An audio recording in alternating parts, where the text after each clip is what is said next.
उसको अपनी भूख से मतलब।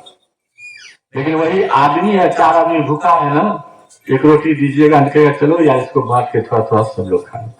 लेकिन समझ विवेक है ना। तो आदमी के पास विवेक होता है कि विवेक का इस्तेमाल करिए ना भाई, क्या करना चाहिए और क्या नहीं करना चाहिए। तो विवेक हीन हो गया आदमी, सोचता ही नहीं है कि काम को करके हमको मिलेगा क्या। नहीं, सोचने की क्षमता उसकी खत्म हो गई, उसकी विवेक काम नहीं कर रही है। यानी यहाँ पर गड़बड़ी आ गया। नहीं, कहा भैया ये गड़बड़ी कौन ठीक करेगा? कहा ये ठीक करने वाले का ही नाम गुरु है। हम लोग जो कहते हैं शिव गुरु शिव गुरु शिव गुरु, क्या है शिव गुरु? क्या है? यही आपके अंदर के विचार को सही करेंगे। कहा जाता है गुरु अपने शिष्य के चेतना का परिमार्जन करते हैं। नहीं, गुरु चेतना के चिकित्सक होते हैं, नहीं डॉक्टर होते हैं। विचार को सही करने का काम वही कर। अब विचार सही हुआ तो ऑटोमेटिक कर्म सही होगा, और कर्म सही होगा तो जिंदगी सही हो जाएगी। लेकिन सबसे मूल बात है कि आपके अंदर की विचार को, आपके अंदर की चेतना को सही करने का काम गुरु करते हैं। आप गुरु के पास जाइएगा तब ना। लोग गुरु के पास जाना भी नहीं चाहते। वही बात हुआ कि एक आदमी बहुत बीमार, आपको कह रहे हैं कि डॉक्टर के पास जाइए, तो नहीं डॉक्टर के पास हमें नहीं जाइए, तो मरेगा कि बचेगा? नहीं। साहब हमारे वो कहानी कर रहे थे, साथे है ना, हम बैठे हुए थे, बोले कि आदमी था वो देवघर में भोला बाबा मंदिर पास रोज चला जाता था, चुपचाप बैठ के टुकुर टुकुर टुकुर टुकुर देखते रहता था शाम तक। 3-4 दिन के बाद वो पंडा बुलाया, कहा ये भाई इधर आओ, हाँ तुम बाबा से कुछ मांगने आता है क्या? हाँ मांगे लाओ। क्या मांगता है? वो बेटा मांगे। अच्छा बेटा मांगता, ठीक। कितना दिन हुआ शादी का?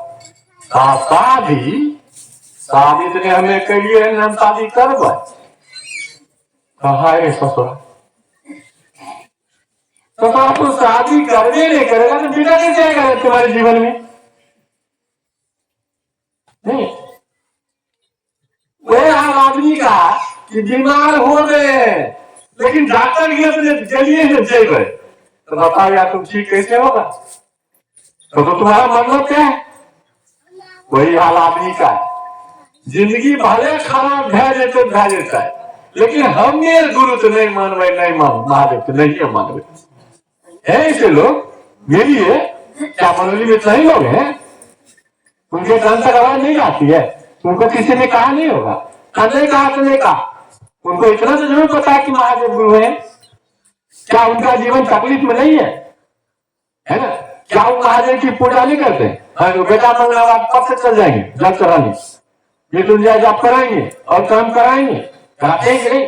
पैसा घर है या पैसा व्यक्ति है जो महादेव की पूजा नहीं करता हो, महादेव को जल नहीं चढ़ाता हो? यह वही कहा यार, जिस महादेव की तू पूजा करके बेटा मांगा है, कभी धन मांगा है, कभी स्वास्थ्य मांगा है, वही महादेव गुरु भी है, वो ज्ञान भी देता है।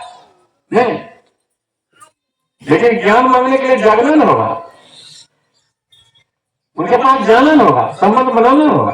अब इनके जैसा शिव चर्चा में के सो जाइएगा बुलू साड़ी वाले की तरह, क्या होगा? बताइए सांझे कौन भैंस की नींद लेकर आए? अब ऐसा लोग भी शिव चर्चा में आता। हमारा ऐसा आदमी सबको सबको टेपते रहते हैं, कौन सुन रहा कौन रहा, हमारे उनके चर्चा करते नहीं। हम तो हजारों लोग को ध्यान देते हैं। आप जनता लोग मंच वगैरह भैया सतर्क हो जाओ। देखिए क्या करिएगा, आदमी सो के जिंदगी बिता रही है, तो 2 मिनट के लिए पूरी जिंदगी सो के बिता रहा है, यही कि उसके जीवन में दुख की कमी नहीं है, उसकी जिंदगी दुर्दश होती जा रही है, लेकिन फिर भी वो गुरु बनाने के लिए तैयार नहीं है, महादेव को गुरु नहीं मान रहा है। क्या करिएगा? कुछ नहीं कर सकते हैं। कुछ लोग ने तय ही कर रखा है कि हमको बर्बाद होना तो उसको पूजे। जो मरने से बचना चाहता है उसी को बचा सकते हैं, जो मरना चाहता है उसको आप बचा नहीं सकते हैं। मेरे भाई साहब को जानते हैं, डॉक्टर शिवनंदन जी को, उनकी जिंदगी क्या हो गई पता नहीं। एक बार गए फांसी लगाने के लिए, हम दो भाई, हम और संजना भाई उनको पकड़ के ले आए। तो हमको रास्ते में बोले, अरे क्या घंटा हमारा पकड़ भी, क्या घंटा बच्चे भी, हम मरे चाहे के टाइम ये बेटे बेटे सही बात। और उन्होंने आत्महत्या कर दिया। तो जो मरना चाहता है उसको आप बचा नहीं सकते हैं, जो मरने से बचना चाहता है उसी को बचा सकते हैं। जो जिंदगी में तय कर लिया है कि हम बर्बादे होंगे उसको कुछ नहीं कर सकते हैं। हाँ, जो जिंदगी बदलना चाहते हैं, जिनको चाहत है कि मेरी जिंदगी सुंदर हो जाए, तो उनको कहिए उस शिव का शिष्य बने, क्योंकि शिष्य बनेंगे तभी ना गुरु काम करेगा। गुरु